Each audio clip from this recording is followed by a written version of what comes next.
ngalan sa Amahan, ug sa Anak, ug sa Espiritu Santo. Amen. Amen. Maayong buntag mga igsoon diha ni Kristo Jesus, ug mga kasakupan sa simbahan tibok Pilipinas ug alang kinis tibok kalibutan. Ni kita karon ay nahisgutan bahin sa mga mensahe sa Ginoong Hesus na niana sulat sa mga libro, The Book of Truth. May kalabutan kini sa atong pangadjion mito o ako. Pag-abot nato diha nga si Jesus namatay, nabanhaw, nisaka sa langit, ilingkod sa tuo sa Amahan. Gikan dito mo balik siya aron paghukom sa mga buhi ug sa mga minatay. Mao na saka naman siya sa langit, mubalik yun siya, ni saad man siya, mubalik siya aron paghukom sa mga buhi ug sa mga minatay. Mga igsuon, ako lang pangutana, magkanunay ra ba nato kini nga pangadjion lang? Paglitok ka itong mga pulong, pagi sa pagpangadji ng mituo ako? Nagikan dito, galingkod siya sa tuo, sa langit ng Amahan, mubalik siya nganhi aron paghukom sa mga buhi sa mga minatay. Diha ra ba na sa pagpangadji lang? O may katumanan gyud kini nga realisasyon, mahitabo gyud kini. Kung balik gyud siya aron paghukom gyud naton tanan, mga buhi ug mga patay. Ang kung tinuod ka na, kung pangutana kanus ama ni, busa sabta mga igsoon, labi na kamo mga pagarian, parehas na ako, I am also a priest of the Diocese of San Carlos City.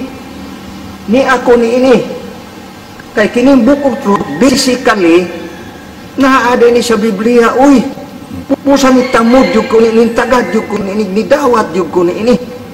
Nanuman, expansion kini o kanang giingon elucidation, expoundation sa Biblia, kanang giingon baghatag o katin-awan kining maong mga libro nga gikan ang basihanan ang Biblia. May pasulat ni Jesus sa tagsulat nga mauway lain, may ngalan si Maria Divine Mercy. Ug mao kini mga libruha nga may title nga Prepare for the Second Coming. Kinsa man nga second coming? Munin sa Ginoong Hesus iyang pagbalik sa kalibutan. Tagaan gyud siya tsansa ang tuyo ni ang pagluwas. Dili man ni ang paglaglag. Busa, dili dahil na kay unsa lang. Basically, naana din sa Biblia na ang false prophet, mutunga. Ug naapoy gisgutan din ni Antichrist.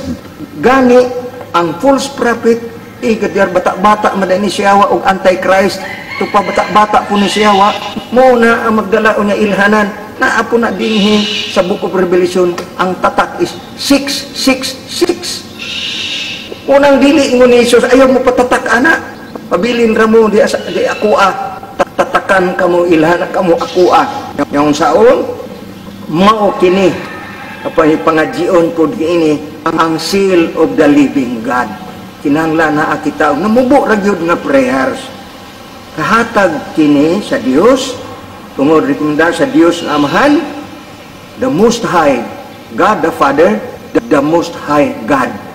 I hope we understand each other.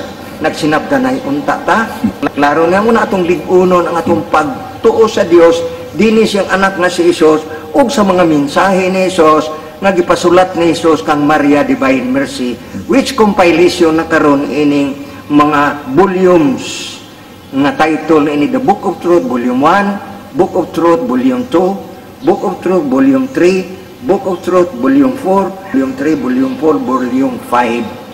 Busa na ay dugang kay gapadayon man og paghatag mensahe kini nga Hesus aron andamon yud ta, klaruhanay yud andamon ta, is for us to prepare for our salvation, not our damnation. So klaro ta mga igsoon? So klaro yun na, busa mo ni si Padre Dudo karon nagsulti kaninyo, wala lain Padre Dudo Ariola, pare sa Diocese sa San Carlos, Diocese San Carlos Negros. O busa mga igsuon, ayaw kalibtin ninyo kay tinuod yun kini nganuman kay akong nasabtan basically ang sumpay gikan kini sa Biblia. Gani nana sa Book of Daniel. Isgutan po diha usa sa bersikulo ng Book of Daniel kay sirha kana Daniel kay dili pa ang panahon karon. Unya na og kano sa man ang giingon unya og niabot na og mao karon end time.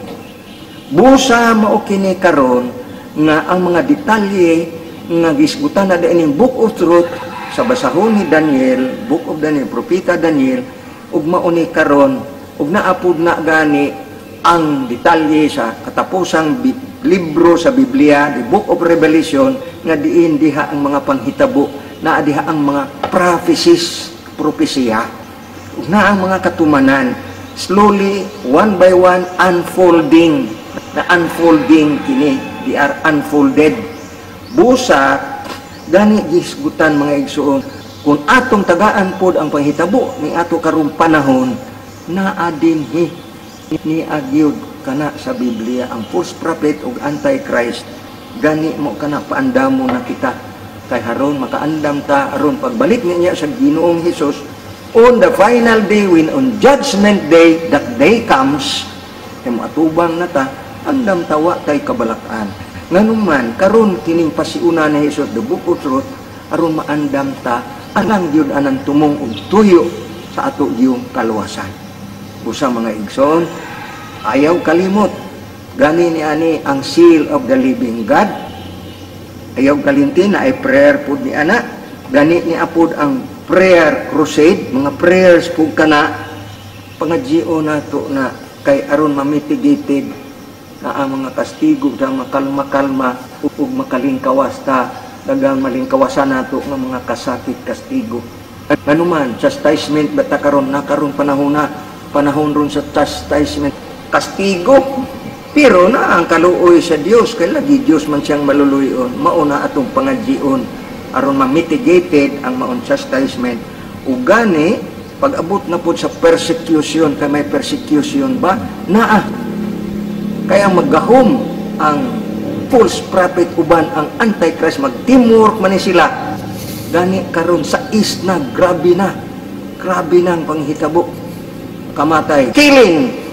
Muna niya, muna nagtuyo, that's the way ilang pagpamatay.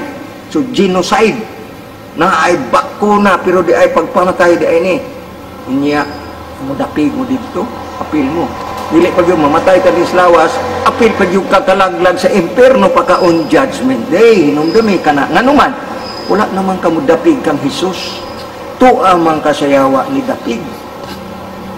Busa hinumdumi ka na mga igsoon, basog nagsinabdan na ita, busa ayaw kalimtilig, uno na to atong pagtuo kang Hesus, wa na tayo laing tuuhan, anhirag yun kang Hesus Kristo, gani ban siyang mga pulong, sa iyang mga mensahe, nga kasaligan gyud nganuman kay may basihan man gyud nato mao kini ang banan og giingon dinhi sa Biblia kini og detalye og giingon kanang giingon na bitaw aron mahatagan og elucidation og foundation kanang explanation expoundation mao ni ang Book of Truth. So gitagaan og dugang gipalapad aron matinaaw pagayud mo clear, most clear, clearer and clearer of our understanding. So in the power of the Holy Spirit, may God grant us, give us, so that we'll really have the real salvation, not damnation, mga igso. So busa mo, hatag ko, hatag panalangin, bendisyon, na niya ako si Padre Dudu Otilio Arriola sa Diocese of San Carlos, Negros. Ug ako muhatag sa panalangin bendisyon ngalan sa Amahan ug sa Anak ug sa Espiritu Santo. Amen.